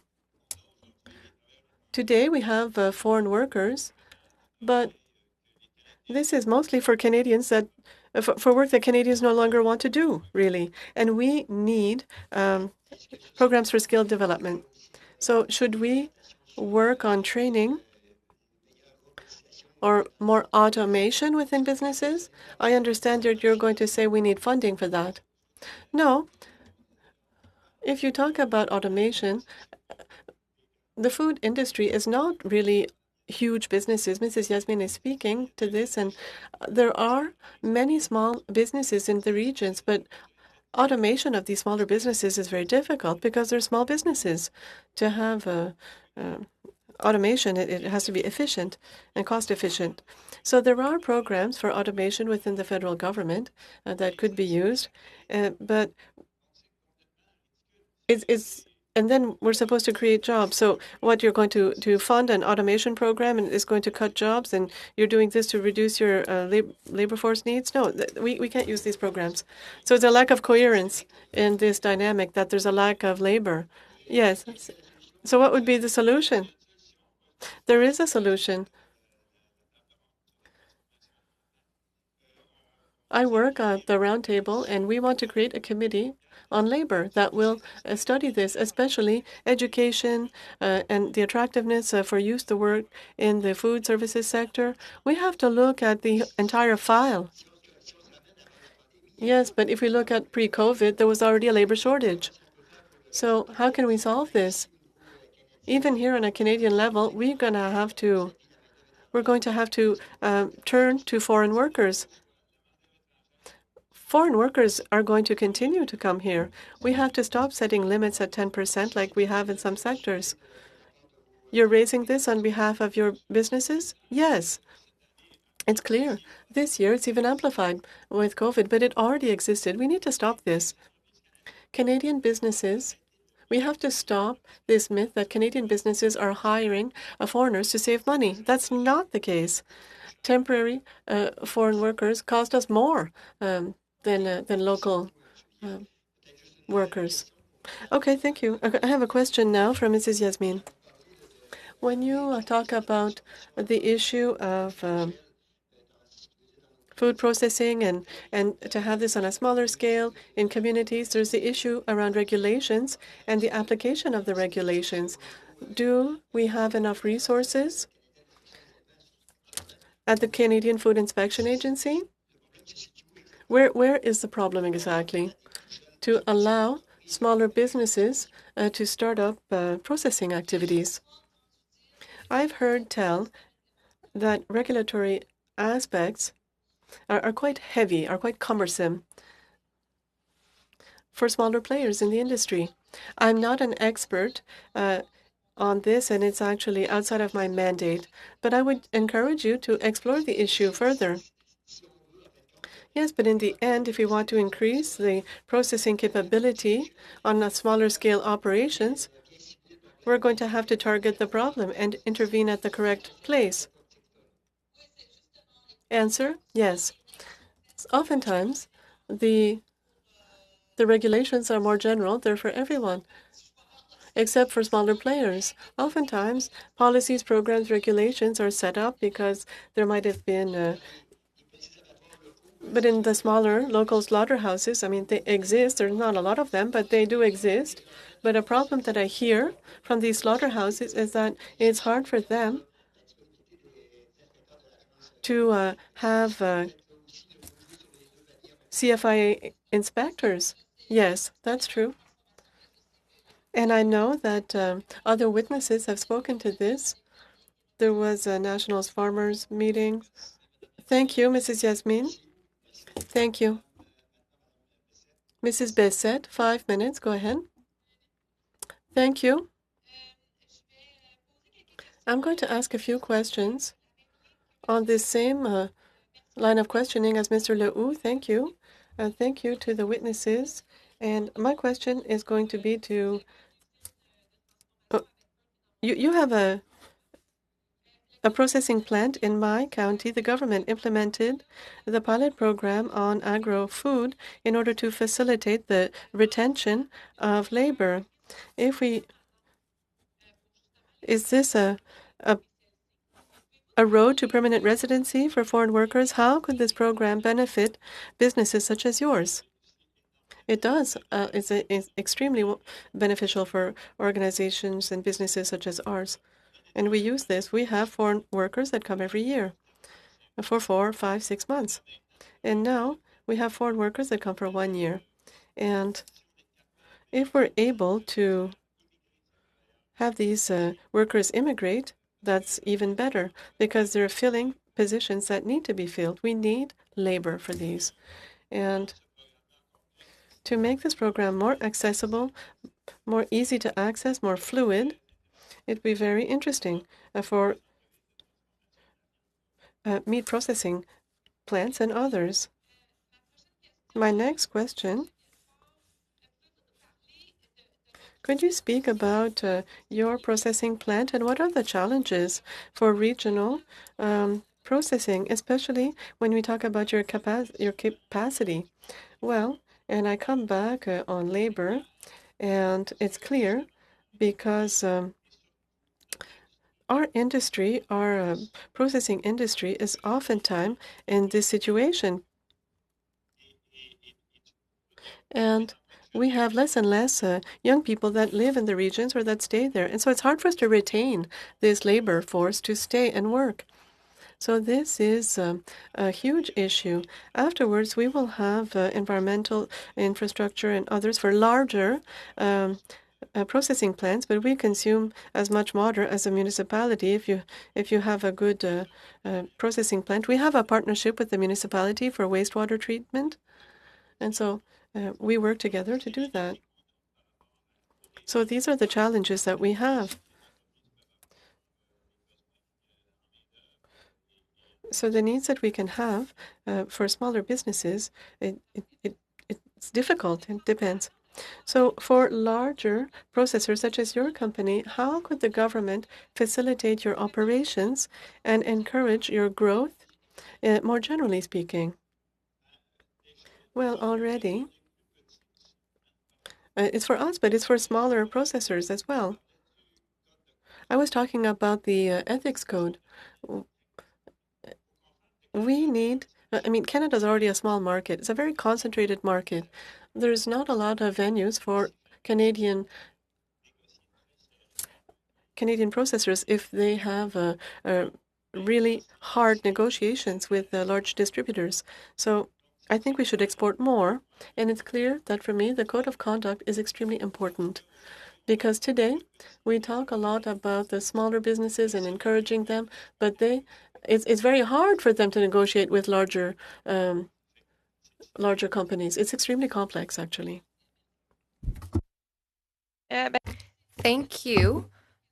So that was all for my questions. If one of my colleagues would like to ask a question, I have a few minutes left. There's 1 minute left for you, Ms. Bessette. You say we have about a minute? Okay. Of Miss Yasmin, you mentioned Linda Best here in Nova Scotia. She's a constituent of mine. She does tremendous work through FarmWorks. In your work with your organization, can you speak to the importance of venture capital and some of the challenges the smaller producers have in being able to access loans from banks to be able to make some of this happen?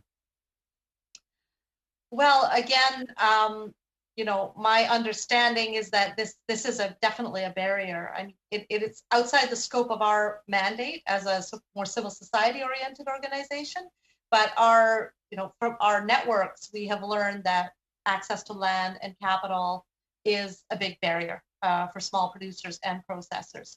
But in terms of addressing the details of how that works exactly, I think it would be better to have someone from those small business communities answer the details of those questions, but it's definitely a barrier.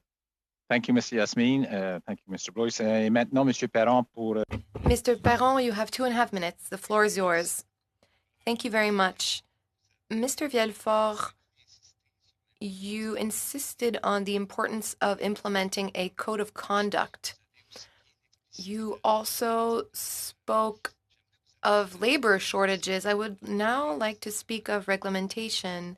Certain witnesses that appeared before this committee insisted on the fact that we need to change Canadian reglementation to align with what is being done abroad. Bonduelle is present in different countries, and maybe you have precious expertise that could help us know what to change in regulation in order to improve things. So when we're talking about food safety,